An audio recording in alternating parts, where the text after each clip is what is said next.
단독 이슈만 쭉 모아서 살펴보는 오늘의 시사클릭 시작합니다. 세계일보의 기사입니다.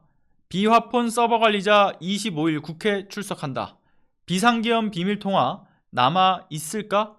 경호처 통신 담당 직원이 25일인 오늘 국회 비상계엄 국정조사특위에 출석해서 비화폰 서버, 특히 윤석열의 비화폰 통화 내역 등과 관련해 증언을 할 것으로 보입니다. 지금 보면 내란 사태의 핵심 증거로 간주되는 이 비화폰이 경호처 서버에서 이틀 간격으로 그 과거 기록을 자동으로 삭제를 하고 있기 때문에 내역의 확보가 아주 시급한 상황입니다. 그런데 중요한 것은 서버 확보에 있어서 상당히 난항을 겪고 있지 않습니까? 경찰이 지난 3일 경호처 사무실에 대해서 압수수색을 시도했지만 8시간 대치 끝에 압수수색에 실패했던 것인데 그 배경에는 김상훈 차장과 이광우 본부장에 대한 경찰 구속영장 신청이 검찰에 의해서 번번이 막히고 있어서 이들이 직무에서 배제되지 않은 채 경호처를 이끌고 있는 것이 핵심적인 문제로 지적되고 있습니다. 특히 검찰의 문제가 정말 심각한데요. 경찰이 김성훈 대통령 경호처 차장이 공수처와 경찰의 체포영장 집행 시도를 저지했던 혐의로 구속영장을 신청했지만 황당하게도 검찰이 벌써 3번이나 납득하기 어려운 이유로 이를 기각해서 논란이 일고 있지 않습니까? 특히 이번 영장 기각은 더욱이 이해할 수 없는 게 바로 검찰의 기각이 배경이 된 그 해석에 있습니다. 일단 경찰이 김성훈 차장에 대한 3번째 구속영장을 청구하면서 달라진 점은 경호처에 작성된 보안폰 보안성 강화 방안 검토 결과라는 문건을 함께 첨부했던 점입니다. 그 이유는 뭐냐면 해당 문건의 내용이 아주 명확하게요. 경호처가 지난해 12월 7일 김성훈 차장의 비화폰 기록 삭제 지시가 증거인멸에 해당해서 위법할 수 있다라는 내용을 담았기 때문이죠. 이는 김성훈 차장의 위법한 지시가 계속해서 이뤄지니까 이 경호처 내 실무자들이 공식 보고 문건을 만들어서 거부 이유를 명시했던 것으로 보이는데 문제는 검찰이 이를 김성훈 차장에게 유리하도록 정말 억지스럽게 짜맞춰 해석한 것에 있습니다. 검찰은 문건의 제목과 마지막 문장에 보안성 강화라는 표현만 두고서 김성훈 차장의 행위가 본인이 주장하는 것처럼 보안조치 강화의 일부에 부합한다 라고 이야기를 합니다. 그러니까 문건의 아주 극히 일부 포인트만 떼어내서 확대 해석해서는 구속영장을 기각한 것이죠. 경호처의 해당 문건이 김성훈 차장의 반복된 삭제 지시 행위 그리고 이에 매우 위법하다라는 점을 판단한 것인데 해당 문건이 위법하지 않다라는 근거가 된다라고 하니까 정말 어이가 없지 않습니까? 그리고 두 번째는 윤석열 체포를 저지한 특수 공무집행방해 혐의에 대한 기각 사유인데 검찰은 윤석열 체포영장에 형사소송법 110조의 예외가 적혀진 데 대해서 논란이 있다. 특수 공무집행 방해의 고의가 있는지 다툼이 있다라고 주장을 했었습니다. 그런데 정작 관련된 내용이 기사화가 되니까 검찰은 체포영장의 적법성을 문제 삼은 것은 아니다라고 주장을 펼친 건데 정작 근데 담당 검사가 영장 재신청을 논의하는 자리에서 해당 예외 조항을 넣은 게 법조인들은 문제라고 하더라 라는 취지의 말을 했다는 점도 밝혀지면서 이 앞뒤가 다른 검찰의 해명은 수사 및 영장 기각 사유의 불신을 더하고 있습니다. 김성훈 차장이 단말기 삭제 지시를 했던 점, 윤석열이 김상훈 차장에게 체포 저지 지시를 메신저를 통해서 보내고 이에 김성훈이 또 경호처 직원에게 그대로 지시를 하달했던 점, 이런 증거들이 모두 무시되고 결과적으로 경찰의 내란 주요 증거 확보에 대한 강제 수사를 검찰이 틀어막은 상황.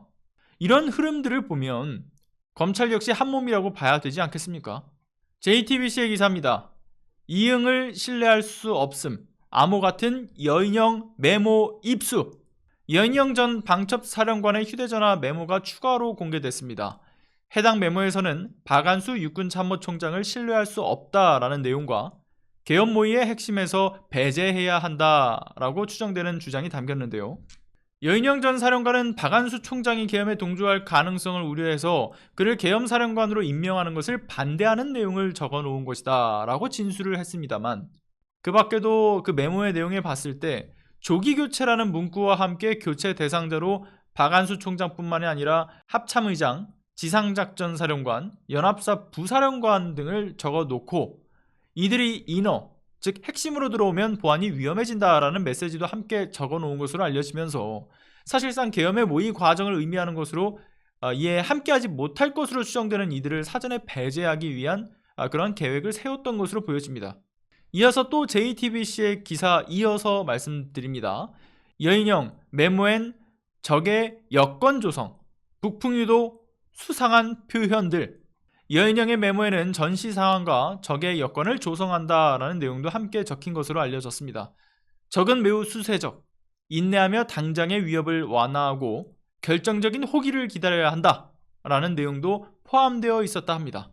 해당 메모가 작성되기 직전에는 평양 무인기 침투 논란이, 그리고 작성되고 난 지 2주가 지난 시점에는 합참에서 북한의 오물풍선에 대해 이례적인 대북 성명을 발표하면서 북한의 행위에 경고를 했던 점, 그뿐 아니라 노상원의 내란 수첩 속에서도 계엄의 정당성을 위해서나 또 체포 후 수거 대상자들을 살해하려는 데 있어서 북한을 끌어들이려고 했던 계획이 메모되어 있었던 점을 종합해보게 되면 북한과의 전시 상황을 일부러 유도하는 외환 행위를 적극적으로 획책했던 정황이 꾸준히 확인되어 왔던 겁니다.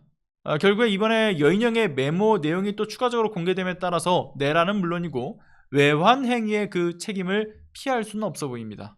경향신문의 기사입니다. 이진우, 윤 화내고 소리 지르며 문 부수라 했다.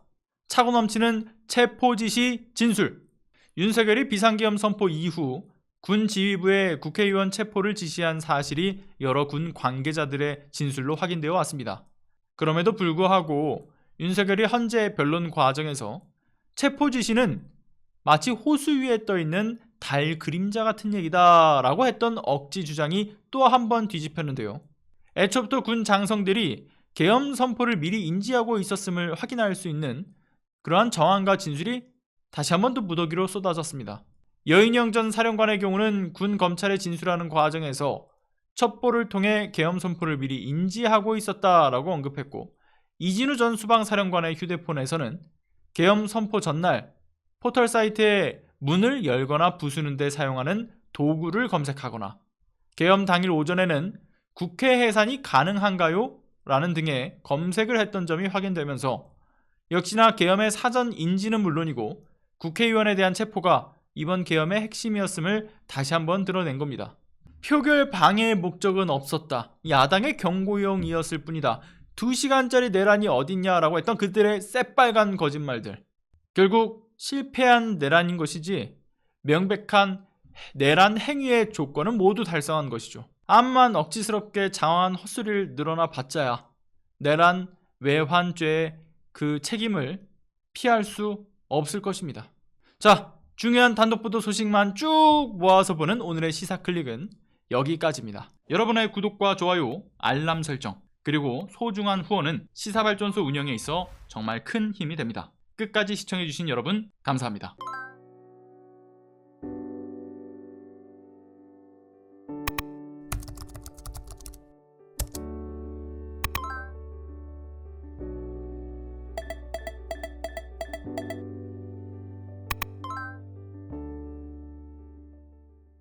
안녕하세요. 시사발전소 소장 한지입니다. 시사발전소는 진실을 찾는 민주언론으로서의 역할을 다하기 위해서 다양한 방법으로 활동을 이어나가고 있습니다.